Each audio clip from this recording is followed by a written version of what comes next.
welcome to Comic Book Nation, the official podcast of Comicbook.com.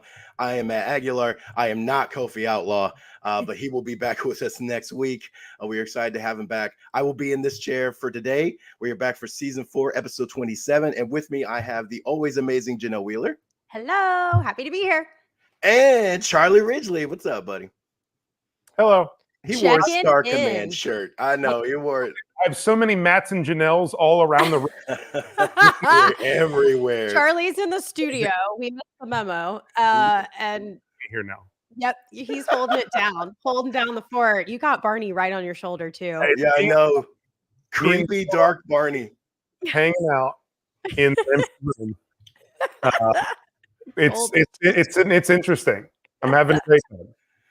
I love this. Oh my gosh. Well, today we're going to be talking about all of your favorite geek content. I know a lot of people in the comments on Twitter, they've been adding us like, what are you guys going to do? The finales are over of a lot of shows. Don't worry, guys. We have tons of content ready for you to go. So without further ado, can I just kick it off? Yeah, do it, man. Let's kick it off. Okay. So I am selfishly going to intro this one because I'm so excited about this. You guys, a brand new spanking gorgeous, amazing Harley Quinn season 3 trailer has been dropped. And I think you can already tell how I feel about this. I am ecstatic. And I am really, really excited to see where this goes between the dynamic of Joker and Harley and Poison Ivy. What do you guys think? Charlie, you want to go first? Sure. I mean, you know, last time we talked about anything Joker related and Harley related, I did not love it. Yeah. The reason I didn't love it because of how well this show does Harley and Joker. I love this version of Joker that we don't have to take as seriously, and we can look at it as just like a massive turd, and like we can see him for what he is. And you know, the way that Harley and Poison Ivy's relationship has been built, like this is my favorite Harley Quinn. And so it took like 10 seconds this trailer to be like, oh yeah, no, of course, like I'm super in because the show's awesome.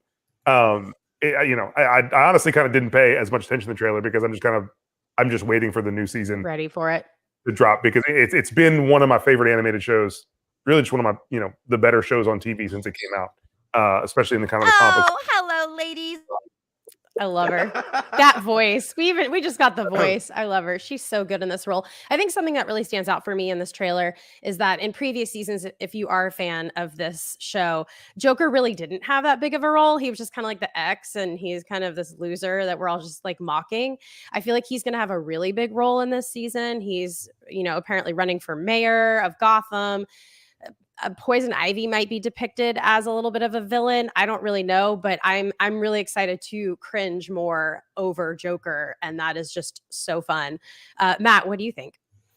Look, I think this is one of the best. I mean, coming into this series, I was always a little, because like Tara Strong is such an iconic version of that character, and I wasn't sure. I was like, can Kaylee like pull it off? And like she more than did, right? She's like killed it every single season. Is this the best like animated show, like period? To me, do you feel like this is right? I don't know. It's like up there. Yes. I would have to jump in there and see like what the like full competition is, but yeah, I know Charlie watches a lot of animated stuff. Like Solar Opposites is like probably my favorite of the animated shows that are on right now. I don't know about best, but it's the one that I feel most connected to and closest to. But I mean, Harley's certainly like, especially when you look at like kind of like the consensus, the acclaim for this is through the roof. Like people love it, critics love it. Like everyone is really in on the show. And I certainly, if you told me this is the best animated show on right now, like I wouldn't argue with you, even if I wouldn't be like, oh, actually, like I'd be like, oh yeah, no, I see that. Like I get it. I'm with you. Absolutely. I think it's definitely up there. And Batgirl. Can we just shout out Burnside Batgirl there? King Shark, like that's all I need to be. Ron Funches is so good in that part. Oh, I love him. He's and I do love Diedrich Bader's Batman. Bader, really, really good. There's a Nightwing and Batman moment in this trailer that is so great. It is just such a tease. I'm so excited about it. Also, just to go along with what you said, is this the best animated? I would say it's the most widely accepted one, because a lot of my friends who would never, ever, ever watch animation at all, they are really into this. And it's a topic in my streams that I'm shocked that people even care about. Like, it's really, I think it's like, it appeals to a very wide audience of people that might not be into animated stuff. So Yeah, and Danny the Pug, I did see that. So I when I said like best show, like animated show, I meant like kind of like right now. If we were to like to put a listing together, which we did actually put like like movies and stuff. But it would be like Justice League Unlimited, Batman the animated series. Those are like still up there. But it would be interesting after season 3. I would like to revisit that and do like a full ranking of shows of DC shows or even just animated shows. That list might look different. Yeah. So Charlie, what were you saying? I'm saying, because I mean, if you like, you're always going to have like the Simpsons and the Bob's Burgers of the world, like right. as part of that. But as far as comic book stuff, I think you're really spot on. Like, Batman animated series is kind of like the bar. It's hard to beat, man. And Harley's just so great in such a different way. But there's scenes early in this trailer when they're in Gotham City that really reminded me of that old Batman, like of that Bruce Timm style, like the darkness the car is driving through. Like, there were scenes there early where it really was reminiscent of that. And the show is nothing like that, which is great. But I love the little flavor. For sure. A couple seconds. It was a really nice blend. I feel like we could literally talk about this all day. I mean, we could totally do a dissection of of the past 2 seasons. I could just talk about it all day. Yeah, I will say that in my rankings, it's number 1 for me. And I think, Charlie, you already said that you have a number 1. Well, I mean, I was just talking about comic book stuff, like just in general, like I said, Solar Opposites is one of my favorite shows there is. But I mean, comic stuff, I prefer this to at least anything else animated that's on right now. That by a wide margin. But like I said, it's hard to. There's 2 seasons of this. There's a whole series of Batman animated series. There's only 2. Like, it's rankings are a weird thing. They are. Tee that up for. We're gonna talk. Yes, we're gonna do that. So Matt, where does this kind of lie? And then we'll move forward. Like with you, is this your favorite? Did we actually are we gonna say it? No, all time or just right now? All time. Say all time and right now. It's all right. Well, all time is it's hard to beat Batman. Okay. I also adore Justice League Unlimited. I also love Teen Titans Go. there's a lot of great DC animated stuff out there, man. Yeah. Cool. All right. Well, you guys let us know what you guys think. As always, tweet us. Tell us what you think about this show coming up. I'm really excited about it. As you can tell, I'm just madly in love with. It's really just the love story between the 2 gals. It's so good to see. Moving forward onto something a little different that I was not ready for. There is a new film coming out called Day Shift. I had no idea what this was about when it was like put up on our outline. What is this, Matt? Like, what am I looking at? And I'm coming to realize that I think this is going to be really cool. I'm just going to read the description here. Day Shift is a pulse-pounding thrill ride with action, danger, and grounded comedy mixed with a deep mythology. The key ingredients for this absolute best time you can have watching a movie. That kind of says it all. It's a vampire slayer movie with Jamie Foxx. We have Dave Franco. More importantly, we have Snoop Dogg. And I just want to know what you guys think about this trailer and like what you think this whole thing is going to be about. Charlie, I always have to go first with everything. Yes, you do. I'm kind of into this. When the movie was announced, like if you guys remember back in like I want to say February, Netflix put out this trailer that was basically here's all the movies we're doing in 2022, and the big like payoff moment at the end was the whole cast of Knives Out 2. Yeah. Benoit Blanc turning to the camera and everything. Like that was the big payoff for the trailer, but it had footage from a lot of different stuff, kind of teeing up what was to come for Netflix in 2022. And that's a trailer I've kind of referenced back to a lot to kind of check in on where things are. I mean, what's coming, what hasn't been mentioned yet. The Gray Man had a really big presence in that, and that's finally out, at least in theaters now. It's on Netflix next week. But the Day Shift is one that I was really intrigued by, but was not expecting much from, because the last time I got my hopes up about a Netflix Jamie Foxx movie was it didn't work out. It was something Power or Power. I don't even remember. I know exactly what you're talking about. Yeah. But it's not great. I think it was Project Power, wasn't it, or something? Yeah, Project Power. It was something Power. It did not go well. It wasn't great. And I was just kind of, I love Jamie Foxx, and his stuff with Netflix so far has not been, he had a show that was real bad. Like it hasn't been what I wanted it to be because Jamie Foxx is so talented and so good at so many things. But this trailer, I was really intrigued to see, and it turned me around. There are some parts that kind of look Netflix wonky, but there's a lot of fun going on in this trailer. His chemistry with Snoop Dogg is really, really great. Snoop seems really to be having a great time. Him and Dave are an awesome pairing when you break down like their talents and what they've been good at and how funny they are. They're going to play off each other really well. And I mean, you have the stunt people from John Wick doing this movie, directed this movie. So you've got a lot of like actual people who know what ass kicking is making a movie about it, but with vampires. And I really dig that. So this trailer really turned me around on what I thought was a movie that was going to disappoint me. Now, it's still, I'm never going to be like really all up about it. I love Netflix, but I'm always going to like have a grain of salt type of thing in my head about a Netflix movie ahead of it dropping, because a lot of times they're not what I hope they're going to be. At least like the bigger movies like this, like the summer movies, not, it's a little bit different, but movies like this is kind of like, is this going to be what I think it's going to be? And rarely does it really live up to that. Not Extraction. What was the Old Guard was the last one that I really like. Oh yeah. If you take animated off, because they've had so many great animated movies. The Sea Beast, which is out right now. If you haven't watched the Sea Beast, watch the Sea Beast. It's incredible. Okay. But the Old Guard was really the last live action like tentpole blockbuster movie from Netflix that I was like, this exceeds my expectations. This really did a great job. I'm so excited for that sequel. But the Day Shift, I think, has that potential because I kind of went in with low expectations. I really think this could be something that's so kind of different but familiar that it can kind of check a lot of boxes for a lot of us and really be a great time. So I'm really excited about it. Yeah, Matt, what do you think? I agree. I think this. I didn't really have any kind of, as Charlie alluded to, like Netflix doesn't have the best reputation as far as like their movies sticking around the zeitgeist for very long, with a couple of special exceptions. So here, I was like, it's ridiculous, it's fun, it's got Jamie Foxx and Snoop Dogg. Like I'm in. I was in. As soon as I finished that trailer, it's become one of my more anticipated things. I don't need it to be Shakespeare. I just need it to be fun. And if it can be fun, this is an easy franchise starter. Yeah. If they can nail that. So I'm hyped for it.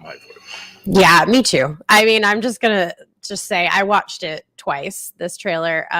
Again, wasn't there. I somehow missed this in the original announcement that it was coming out. So this was my first. To be fair, there were like 35 movies. Yeah. Like 2 minutes. Thank you, so Charlie. It's not. I only noticed it because my job is to be obsessive about streaming stuff and like pause it and pick out every single thing. So I don't want anyone watching to think that you should have noticed this necessarily. I just have to be a little obsessive about it. So it makes total sense to have missed it initially, because Netflix does not really promote stuff until like right before it's about to come out. Right. Let's address that Kofi can't seem to scroll up in Slack and read things before he posts comments in the Twitch thing. I am sick. I am sick, and this is the most I have talked in 3 days. So, Matt is saving us from getting ill, and Charlie is because I didn't get the message because I was awesome. No, we're not gonna call this an accident. He is the star, and he went into the studio because he's amazing. We're just gonna give that credit. Me and my pal, the big purple dinosaur. Yes. So let's move into what is probably I don't know. I have heard there's a lot of hyperbole around things like the best or the worst, right? But this generally might be one of the worst trailers I've ever seen.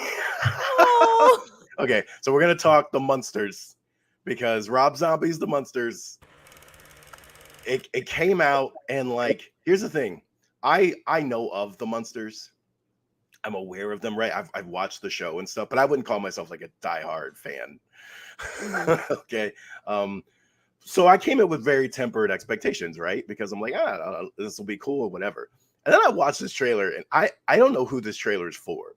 But I don't know, Charlie. Do you come at it with do you have like or Janelle? Like, do either of you have this love of the property? They're maybe seeing something different than I am, because after watching this trailer, I was like, that I don't know what the hell this is trying to be, and so I just I don't like. Look, you know me. I don't like to like just heap on stuff onto things, right? I don't like to do that. I don't like to yuck other people's yum, right? So I don't. It's not my thing. But man, this is not a. I don't know. I didn't understand this trailer. I didn't understand what it was going for. Maybe I'm wrong though. Am I off base? Do you want me to go first?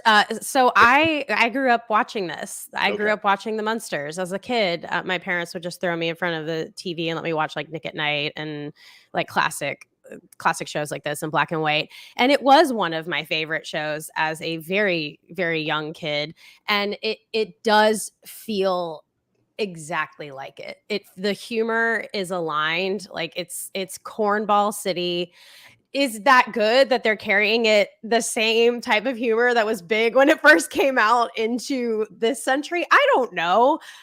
But it gives me so many nostalgic vibes. Like it does feel like that original show, which was adorable, especially this part right here. The intro, a call to it. It is going to be weird. Like I think it's cute. I'll throw it on while I'm folding clothes.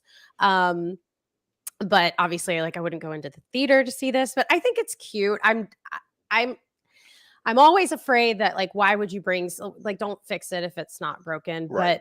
But the grandfather there alone, his portrayal of her father, like he's doing a great job. Like he is like exactly like him. He really is the star of the show. Yeah, and I'm not mad at it yet. Oh, here's my other question: is this a movie or a show? It's a movie. It's on demand. It's like video on demand movie, isn't it? No, it will play in theaters. It will? I'm almost positive if it's a theatrical release. This is why I love working in comic. Let me look it up. I think that it's going to be. I thought it was a video on demand thing, and so that was like, oh, okay, that makes sense. But it does look B movie, Damon. Yes, but I'm not mad at it. Let me just say, I'm cautiously dipping my toe because I do have that nostalgia, and I love it. Oh, nostalgia!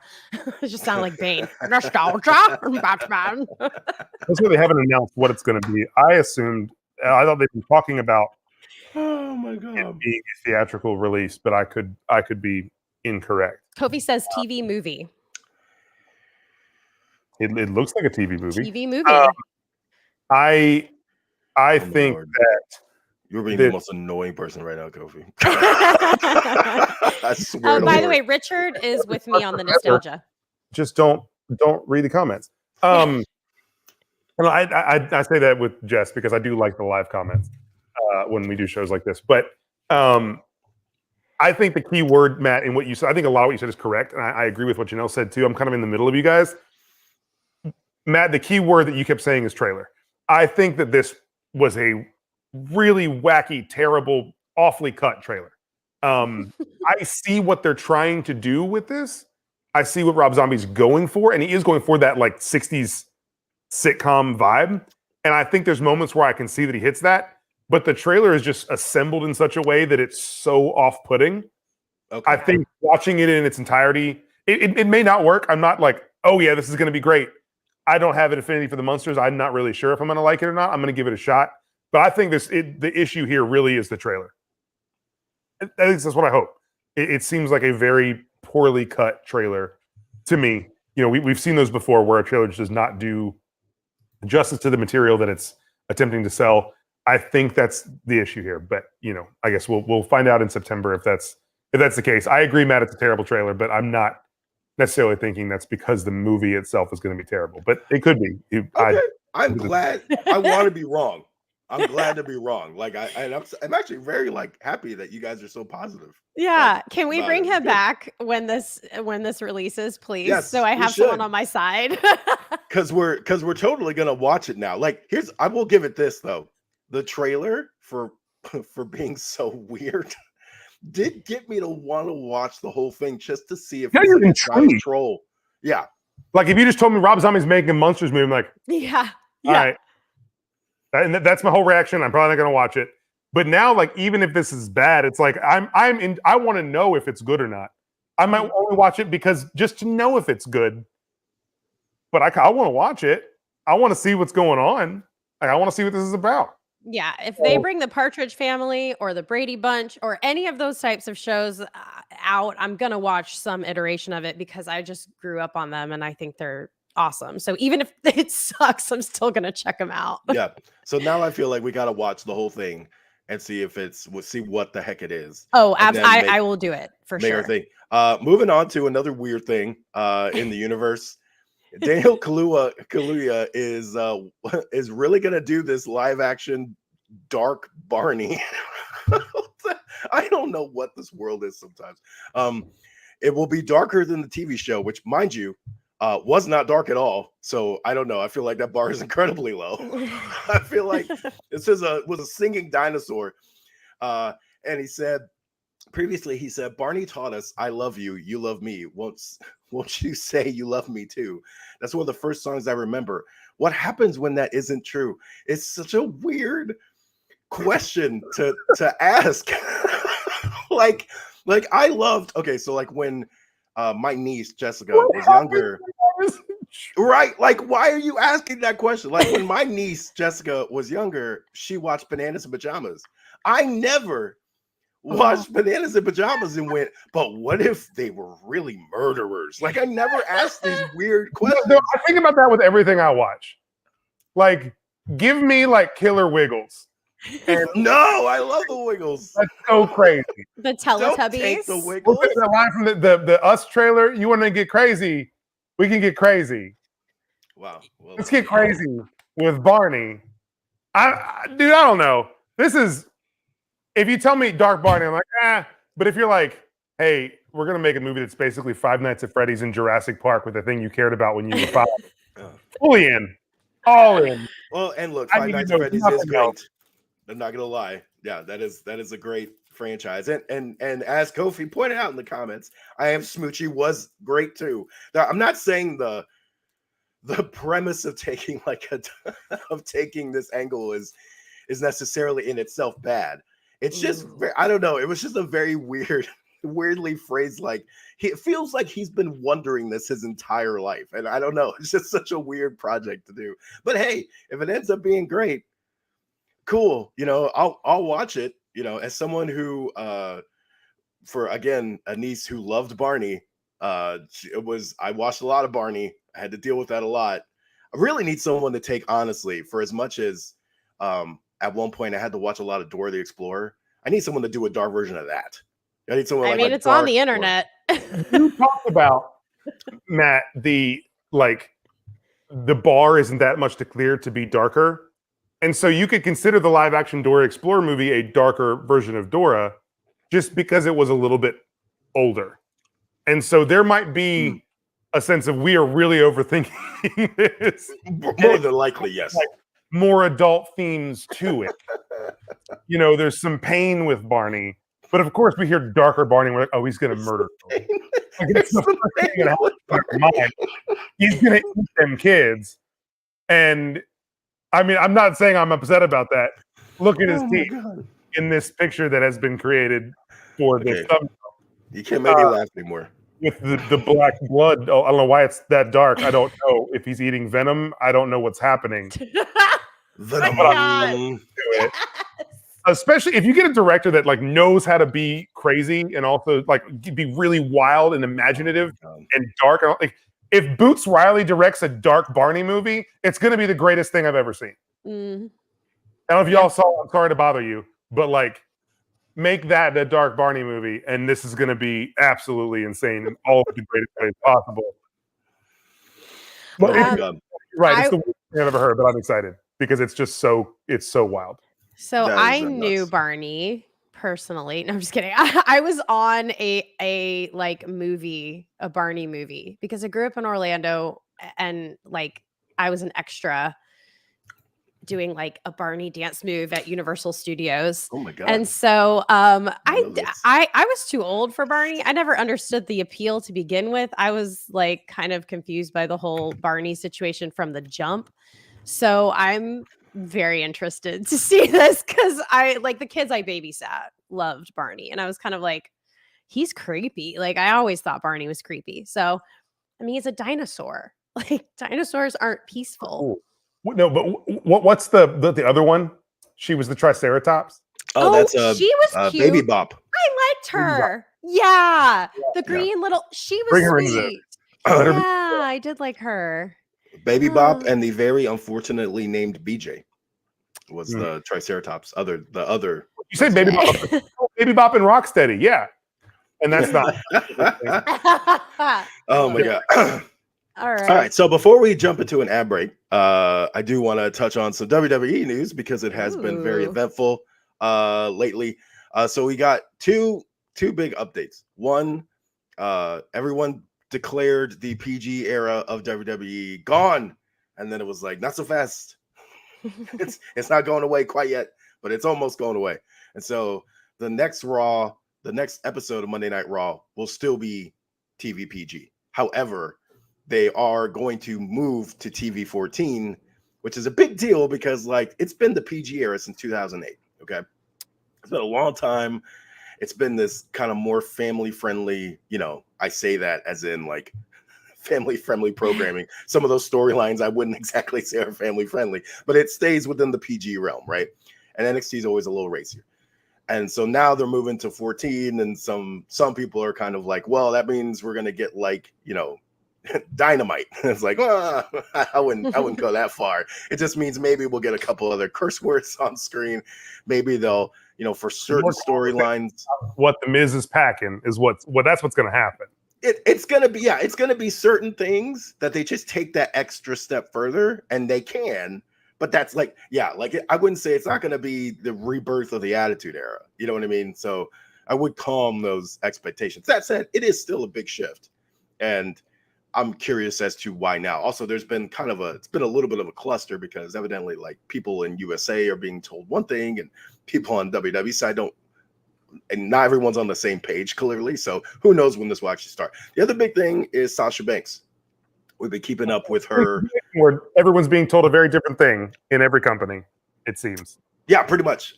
So with Sasha Banks, for all intents and purposes, she is released. No one has straight up confirmed it yet, but she is now. She announced her first appearance post WWE. It is being used under her real name, Mercedes Varnado, and it's going to be at C2E2. Then people started, obviously, like when that was announced, bookers and stuff were reaching out, right? Because like, oh hey, yeah, we'd love to have Sasha Banks at our thing too.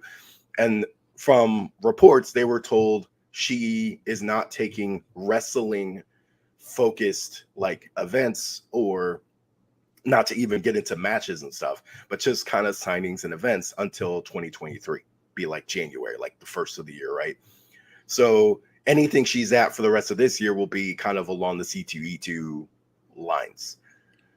It'll be Comic-Cons and stuff. It won't be like it's not going to be at StarCast. Like it's going to be stuff that is like nerd spectrum focused. She will always appear as Mercedes. I don't think we will see any Sasha Banks verbiage or signage. Well, it's funny because the C2E2 thing has so like she's listed under her name, but on the graphic it still says Sasha Banks and then the Mandalorian. So like they still advertised her as that. So I don't know if that's like a special carve out in their release deal, but like that she can kind of say like, hey, I played that character kind of thing.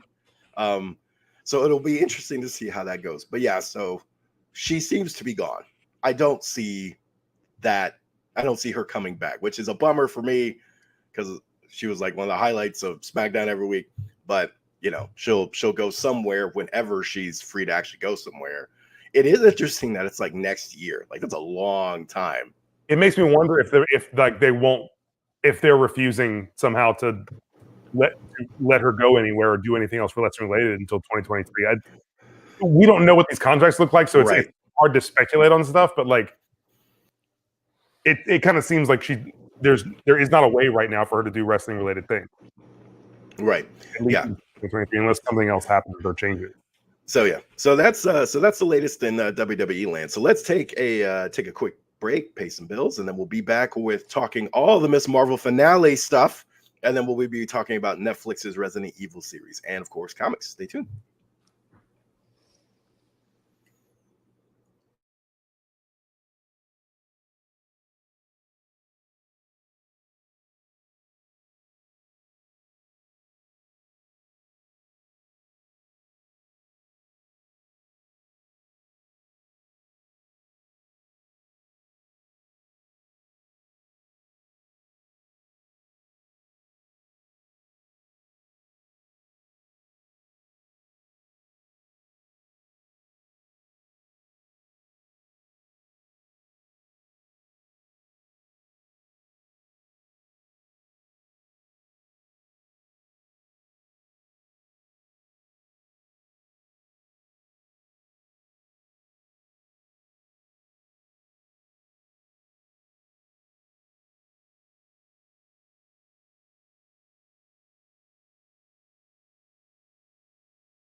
Welcome back. We were muted. So, welcome back to Comic Book Nation, your one-stop shop for everything geek culture. Did it. Oh my God. I am very excited. Why? Because we're about to talk Miss Marvel finale. I'm very hyped for this. Yay. Okay. I want to be clear real quick. Are we doing a full spoilers? Here's the thing. Dive into this. Yes, Great. because we can't not talk about some of that stuff. We have to talk about it. Make sure that was addressed. Yeah, we do it like right now, spoilers, or we have to wait? Okay, so you know what? Screw it. Let's just do it right now. Okay, guys. We're gonna talk spoilers. Spoiler time. Run away if you need to. Yeah, because just mute us though. We need your views. just mute, very true. And then I'll give like thumbs up when it's time to unmute. Yes. So Miss Marvel, we have the big. Yes, we have a big showdown. You have a big fight. That had been something we've been talking about. Most Marvel finales do, right? Yes. But for me, this was the right mix of doing all the things that focused on all the stuff I've loved about the series so far, which is her friends, her family, Kamala's, like all that stuff was still such a big part of that fight. And there was some great payoffs, okay? Like even before we get to, as already is in the comments, the M word, before we even get to that, there's so many fun little nods to this character along the way. And yes, I lost my damn mind when she said "embiggen." I lost it. And then she grew, and they did the thing. Embiggen was great. The one that got me is when she's in the thing with Karam, and she says, "There is no normal." I jumped off my seat at 2:30 in the morning because I was so excited that she said "no normal." Because if that's the first ever trade of Miss Marvel is subtitled "No Normal," and that's the big iconic trade. You know, with her, like you see her suit on the cover, and like I've read that 3, 4, 5 times a year, and then you hear like "No Normal" in the show. It's like goosebumps. That's awesome, Charlie. And this show has featured so many, right? From like naming one of its key characters after Sana, right? Like Sana Amanat, like one of the co-creators of the character. Like this show has been so good. And then it ends the first, like the actual ending, right? Like the first ending ends with her in that iconic, like she's sitting on the lamppost and she like stared around.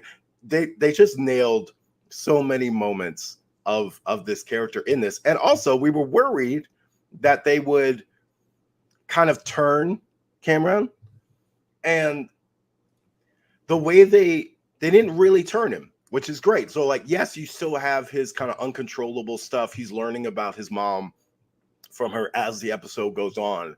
And so there's like natural conflict there, right? But there's also really sweet moments between them as well that builds up the Bruno stuff, right? But he's not a villain. And I love that because we save that real thing for later, wherever she may come up next, whether that's in the Marvels or whatever project is after that. We saved that whole kind of that next chapter of their story for that. I wanted them to do that. I didn't want them to kind of rush that. There's no need to. There was enough stuff here with Damage to move you through this. Also, too, I don't know the actress's name, but whoever plays the main agent, she is so good at being like completely unlikable. Yeah. She's so unlikable about that whole thing.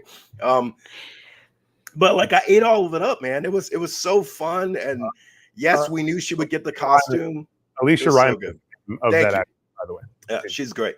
But like the costume, like the moment, like how certain things are going to play out, right? So like they made her costume for her family, her mom, right?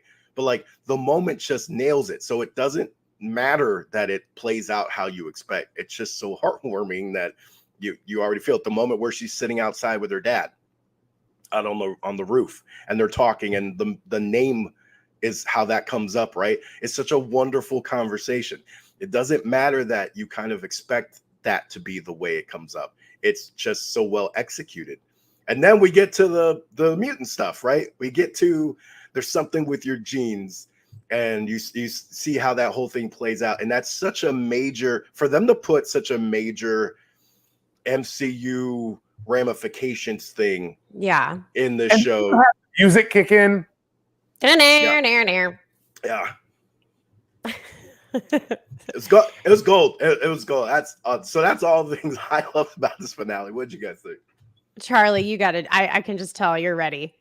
Oh, I mean, I just like talking about the show. Go for it. And I love how it, like Matt said, it kept Kamala grounded in a way that I was really excited about, because with the show, I can't talk. What's been cool about this show is how it's been a TV show. It hasn't been, this is a movie that's chopped up into 6 parts or all. It's a show. And it was treated like a show from the very beginning. And I love that about it. It had stakes, it had big things going on, but it's kind of a family comedy at the center of it. I love the decision for her parents to know so early in her story that she is Miss Marvel. Mm-hmm. There is no like trying to hide from her parents, and like we got that out of the way. And the sweetest moments of the show and of Kamala as a character are her relationship to her mom and dad.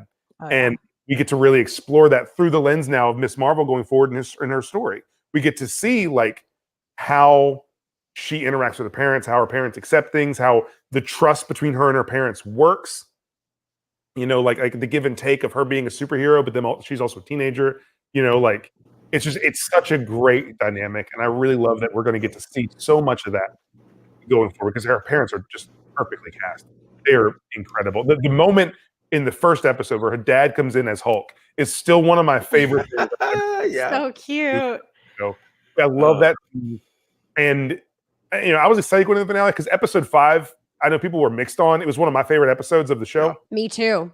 Because I've been really into Indian movies lately, thanks to RRR that came out this year, which is phenomenal. The whole backstory flashback thing was super Bollywood, and I really loved how they filmed it. And it just kind of got me really excited for what came in the finale, and I think they paid it off in a really great way. And obviously, the mutation thing is going to be the big takeaway that everybody talks about from this, which of course it is, but it's almost a little bit frustrating, to be honest, because it's like they kicked the show off releasing at the same time as new episodes of Obi-Wan Kenobi, which was one of the most anticipated shows that Disney Plus has ever released. And so Miss Marvel already gets off to a rough start numbers-wise, because you're putting it up against a big thing on your own streaming service. Right, yeah. And the story of Miss Marvel saying mutation and it's like, okay, so now all we're going to talk about are mutants in the MCU. It's kind of like, I don't know, on both ends of the beginning and the end of the show, I think they did Kamala a little bit wrong in both regards, but I'm glad to at least know the Marvels is next year. So like it's not going to be long before we see her again, and I'm excited for that. Yeah. I just kind of maybe wish we would have gotten Kamala to be a little bit more, we wouldn't have given her all the, we gotta make sure we tie it in so people care. It's like, no one would care because she's awesome. Yeah. I love her, Yes. and that's what I care. So I'm torn about that, but obviously it is very cool that the M word was said. We've been waiting for this for a long time, and we kind of got it in WandaVision. but no one wants to Yeah. talk about that anymore. Yeah. And then it wasn't real, and then now this is like it was another universe in Doctor Strange. It was a Right. fake out in WandaVision. This is like, oh, they said the thing. Mhm. The DiCaprio meme, like that. This was it. This was the thing. Oh, And so that's now great, we Charlie. I love that. Okay, so for me, I'm just gonna be really quick about my opinion because I think both of you just nailed it. You said it perfectly. Like everything was awesome. One of my favorite characters is actually Bruno, and we said in the chat, we had a few people saying like he must be like a master scientist to be able to detect this. Like that's kind of crazy that just like a kid figures this out. Meanwhile, like no other scientist that works in the MCU has ever figured this out. But I also love her brother. I love her dynamic with her brother. And this was a standout episode for him. Like he really had some moments. And that was really, really great to see. As someone who has not read the comics, I'm sorry, I'm admitting it. This show won me over. It has made me decide to read them. And I think that that's really, really important because I think a lot of people do casually watch these shows, and we're hopefully getting more and more people on the bandwagon of like reading the comics and seeing what those stories are, and being really interested in more than just a TV show on Disney Plus, but like expanding their horizons like me. I do have a couple questions in the chat, and I have one for you guys. How do you feel about mutant versus inhuman and that whole debacle with her? So if people don't know, I literally saw this because of Chris on our comic book Instagram. I guess like in the comics, she is an inhuman and not a mutant. And I learned that today, like just flicking through social media. So how do you as experts feel about this? I look. Matt, it doesn't apply to me. So you start. I will say. I never liked. I never loved the Inhumans in the comics. Anyway, so maybe I come from an already like biased spot. I always saw like there are several stories of the Inhumans that I actually genuinely like, but a lot of them are kind of like these self-contained things about the royal family, and they're not really about like their widespread effect on the universe and how they interact with things. And every other time it felt like the Inhumans got shoved into somewhere because Marvel didn't want to use mutants at the time. That's what Damon says in the chat. He says, get rid of Inhumans, don't need them. She was only an Inhuman in the comics because of the Inhuman push from corporate. There was a time there where, they were trying to kind of fill in gaps and not use the mutants and kind of keep them isolated and not use them as much. Got you. In like major events and stuff. They were still the X-Men. They were still some of their best-selling books, but like they tried to kind of put the Inhumans in this role. It rarely worked out, and they're just not as interesting. I love Lockjaw. Okay, I actually like Black Bolt. There are characters I like, but they're just not very interesting when you pair them up against some of these other things. So I'm like cool with it. I'm fine. This is how it should have been in the first place. I'm cool with it. But Charlie, what do you think? Well, I'm ultimately I think I arrived at the conclusion in a different way, but I'm ultimately at the same place you are. I like what they do with Inhumans at times, like you said. I think making them like the royal family on the moon made them different enough from mutants that I could like I enjoyed their deal. Yeah. And then also had mutants and they just weren't really anything alike anymore. But for all intents and purposes, when you look at the MCU, you're integrating mutants in the MCU is already going to be an enormous challenge because they've just never been around. Yeah, there's a lot of information. How they're going to work this in, I'm still not sure yet. But we're going to find out. There's going to be a thing that's going on. Maybe Krakoa already exists and they're just keeping to themselves this whole time. Yeah. Who knows? They are pretty cool. But that's already going to be a big challenge for the MCU in a franchise that, frankly, as much as I love it, is experiencing some burnout because there are too many things. We are now going to add way more things because of the X-Men, which is great, but also there's a lot to happen. We had a lot to do. Yeah. I can't see them doing that and then also at the same time trying to figure out how to introduce the Inhumans, right? Explain them as different than the mutants, even though eventually you could. that's too much happening all at one time. It is too much. We don't need it. It's so much simpler to just sorry Inhumans. We're all mutants. Black Bolt was there in the Doctor Strange movie because it was just an Easter egg.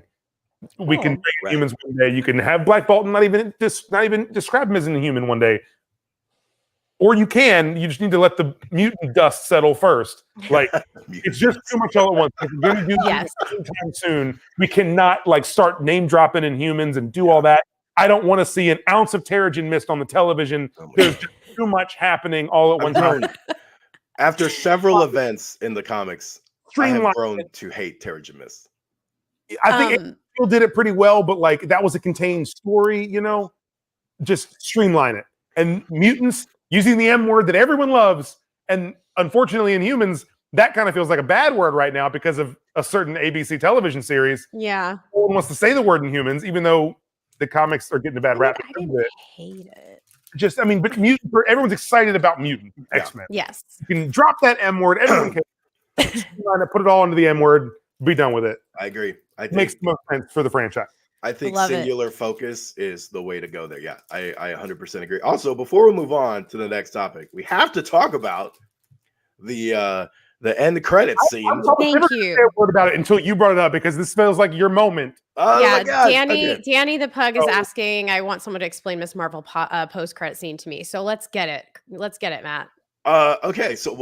Well, there are some theories. But just to go over, right? So she's sitting in a room, which by the way still has all the Captain Marvel stuff all over it, and then the bangle glows, and then she gets sucked in to what is essentially no one quite knows yet, but then in her place, her closet.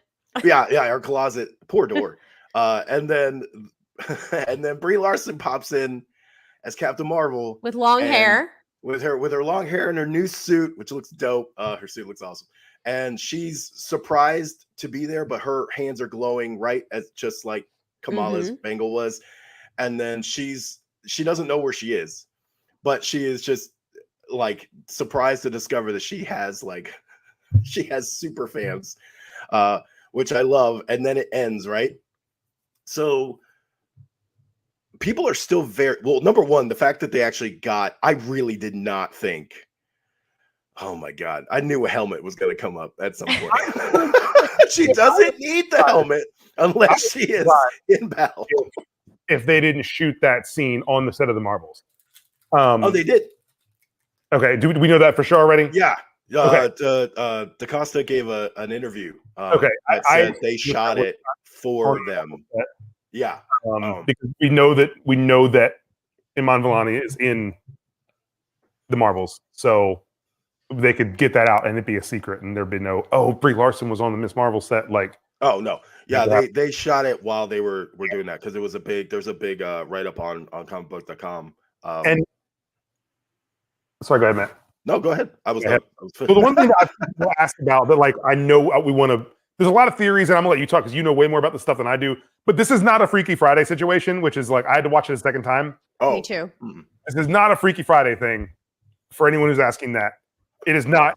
As much as I would love to see them switch bodies, that'd be so fun. I love Freaky Friday stories. The movie Freaky, the slasher film that came out 2 years ago, is so good with Vince Vaughn and Catherine Newton. But this is not a Freaky Friday thing. They did not change bodies. They essentially swapped places, it seems. We'll learn more about it, but it is not Kamala in Carol's body. Good. That is not. I think what that'd happened. be confusing. Comment at the end where she is she's not. Oh, I'm in my room. Why do I look different? She saw herself in the room and said, "Oh no, where am I?" This is is Carol Danvers in mind, body, and soul in that room. So there's a lot more to explore with that. Something that might have to do with the word quantum band, Matt. I'll take back over because you seem to know a lot more about that than I do. I can promise. No. I keep going. No, we got to keep it rocking, guys. We still have Resident Evil. Yeah, we got. Okay, so we got other stuff. Let's explain this and get out. I'm here to keep us on track. Yeah, we will save that for another time. But yes, essentially there are the nega bands, which would allow. Some people have thought that her bangle is like, essentially will lead to like introducing characters like Quasar and some other things, right? And if this goes there, then yes, they would have swapped places. If that leads, how that like ties into the Marvels, like is kind of yet to be seen, right? But because we also have Monica Rambeau in that mix, is this seems to be how they learn of each other, right? So this seems to be kind of the perfect spot to like jump into the Marvels from. So where does Kamala end up? Like we have all these questions, but essentially, yes, it ties into quantum entanglement. It ties into what the negabands are in the comics, but how the MCU will take all that and twist it and kind of make it into the streamlined thing remains to be seen.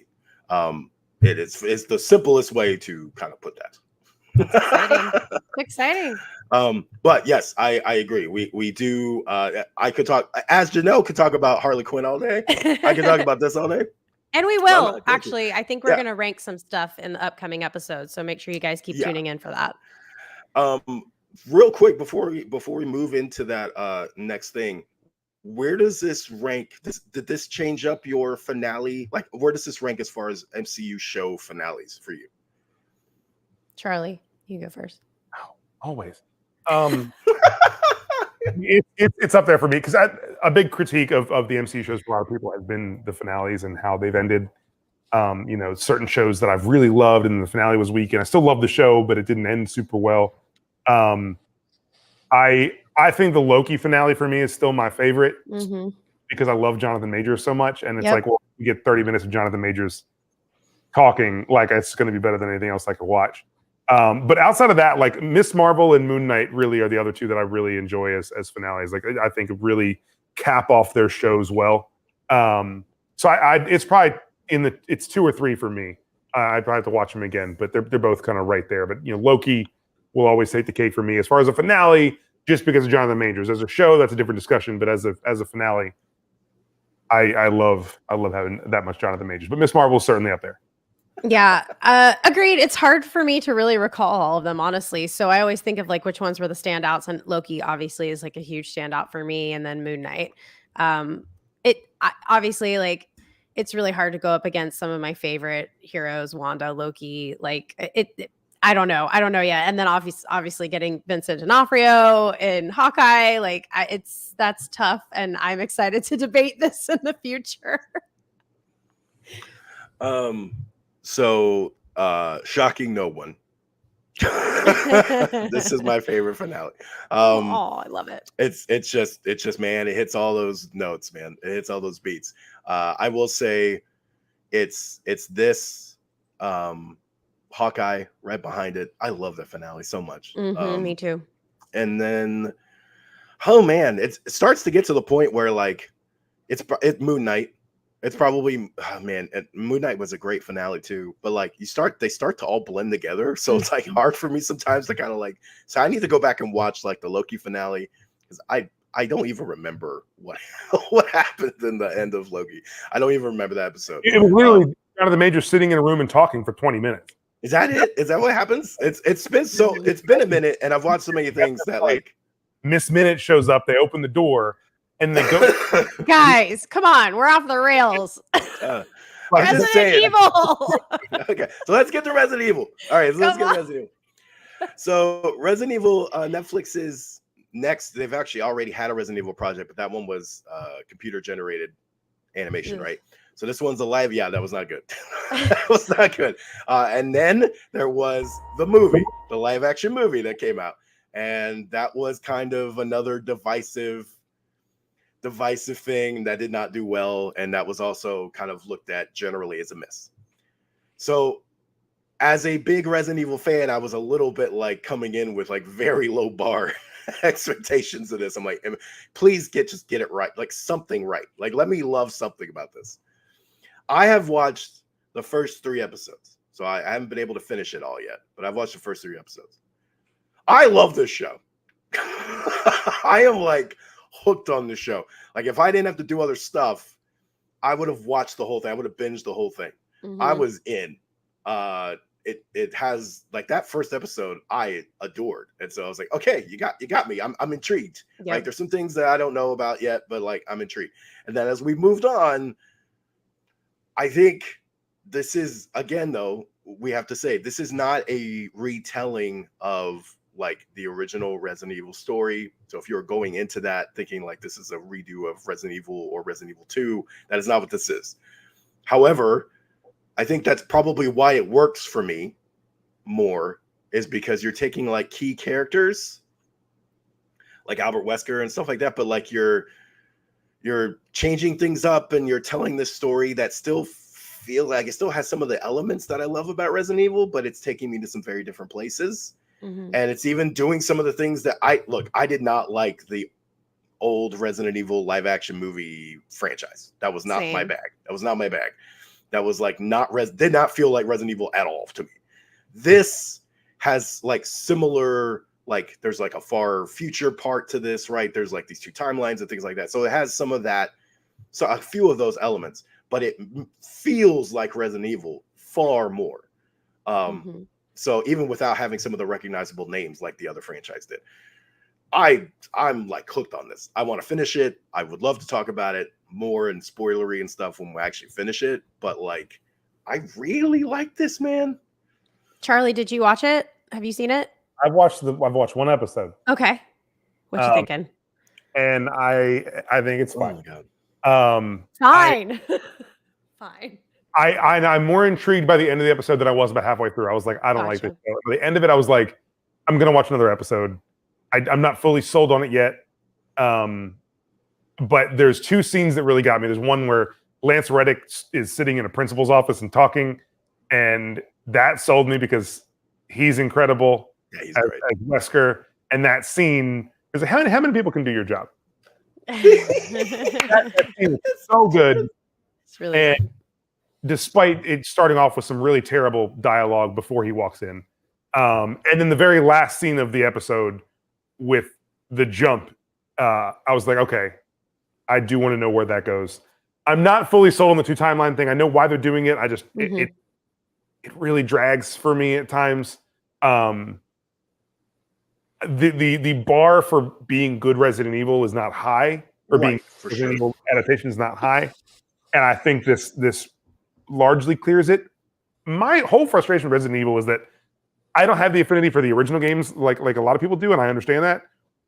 The last two games have been some of the best horror games ever, and I wish that we would like take adaptations into the Biohazard and Village era, and like let's tell those stories with like this old like gothic southern horror like stuff. I'm so much more intrigued in that stuff than the original Resident Evil storylines. I understand I'm in the minority there, so Right. that's me complaining. Yeah, That's a me thing. but that's an era thing. But that makes sense. Mhm. I mean, you're not wrong. It's just that's an Yeah, era it- that it's depends what I on came when you into. come in. That's a me thing. But I would love to see the Village type stuff in a Resident Evil show. This isn't that, but it wasn't supposed to be, so I'm not going to be mad about that. I'll watch at least through 3, and there's a chance I might not keep going because I'm not fully invested. And I'm on 4. I just finished 4, and I will say there is a very big difference between episodes 1, 2, 3, and 4. 4 is, for me, like I actually don't love it, and I feel like most people will love it because it's way more action. It's way more like the video games, like in how they are like defeating Mhm. these little monsters. I think it's more rewarding for like the video game peeps. Episode 4 Interesting. for me, I'll be quick, but what I love about the show, as someone who doesn't know like a ton about Resident Evil, I've really only ever played the games. I really love the backstory. I'm very like analytical, and I need to know why there is an outbreak. I need to understand the virus. I need to know where it came from. I need to know, like, I love that. So I'm having a ball. I actually love the flashback scenes and the description of kind of how this happened.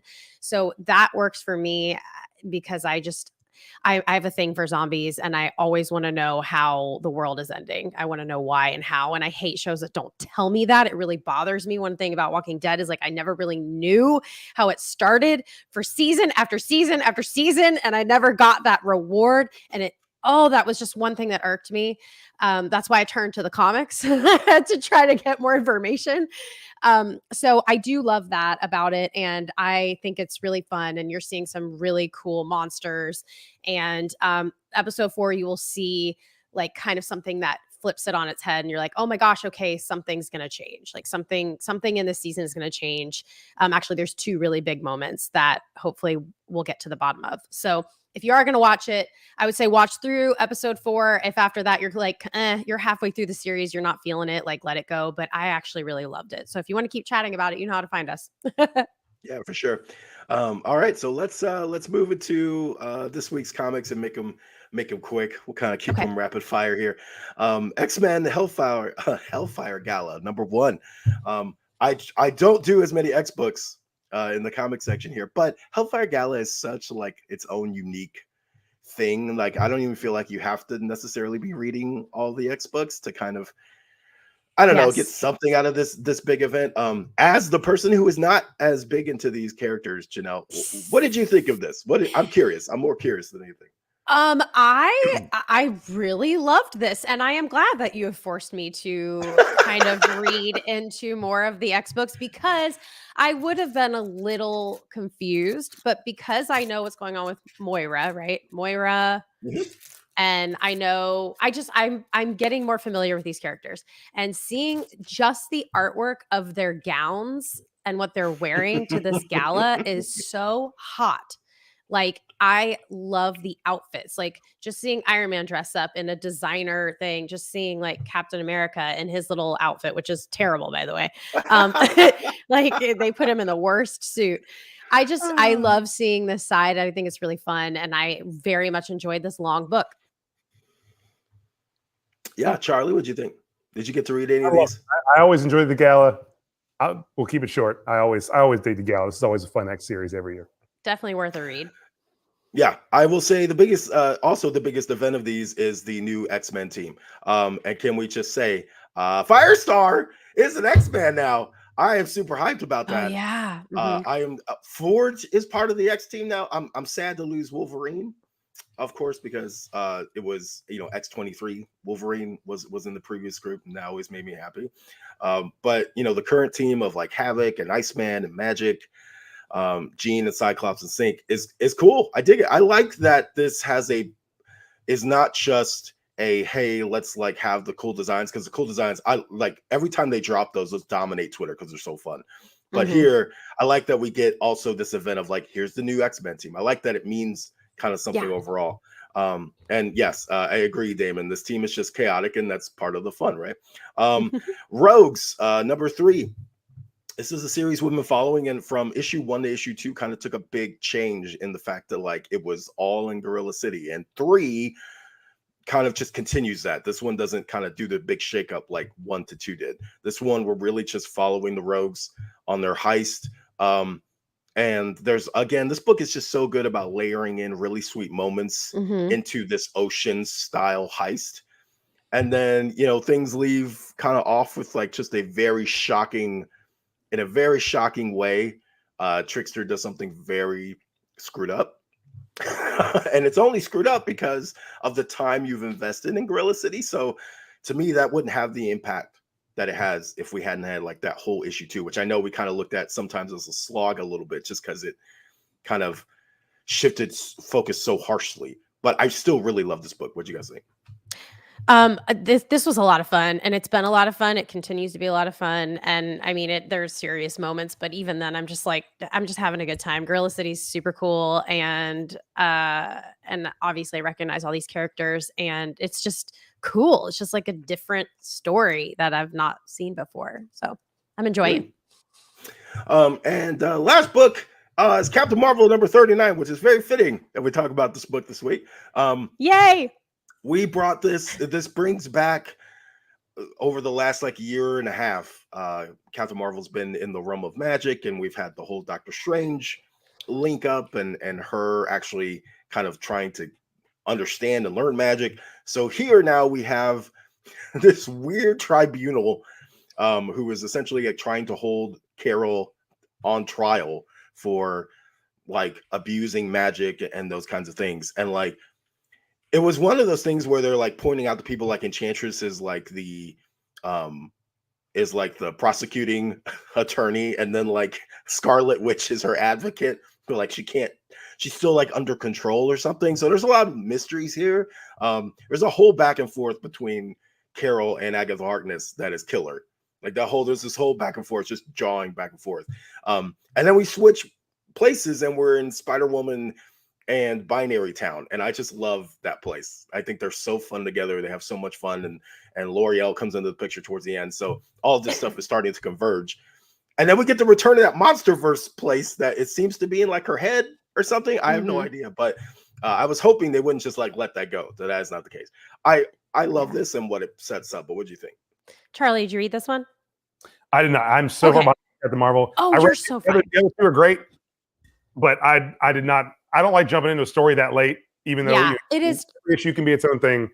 I didn't want to have this bias. No, you're so good. This one is super fun. I just love Binary. She is so cute and fun and exciting, and like it's just a fresh character to get to know. So I'm really enjoying that, and I'm so glad they did tie in like the last book, because I was very confused what was happening with Carol. So we get that answer to that question, and I am so intrigued by the magic and mysticism like board of trustees or whatever it is. It's really cool. So yeah, and a couple Damon Streams points out that Monsterverse Plane seems like it's her big trial, and that could very well be because Wanda keeps telling her like to hold on to herself it and is. things. Yeah, it's her challenge. She has to prove herself for sure. So I'm cool. I just love the artwork and everything, how it comes together. So Yeah. that is comics. And any last minute things you guys want to shout out before we head out? We'll talk about it next week. Sounds good. Of course, you can catch us right here on Fridays at 11 a.m. Central Standard Time on Twitch if you want to join in on the live video fun. You can also catch all of our episodes on the Comic Book YouTube page as well if you didn't get to check it live. If you want to listen to it on audio, you can check it out on Apple Podcasts, on Spotify, and any of your favorite audio players. Hopefully, we will be back in the studio next week. Barring that, no one is sick or anything like me. So sorry to rain on that parade. We'll be here. Yeah, but we'll be here. And thank you so much for everyone that joins us each and every week. We love you guys. And till next time, peace. Bye, guys. Deuces.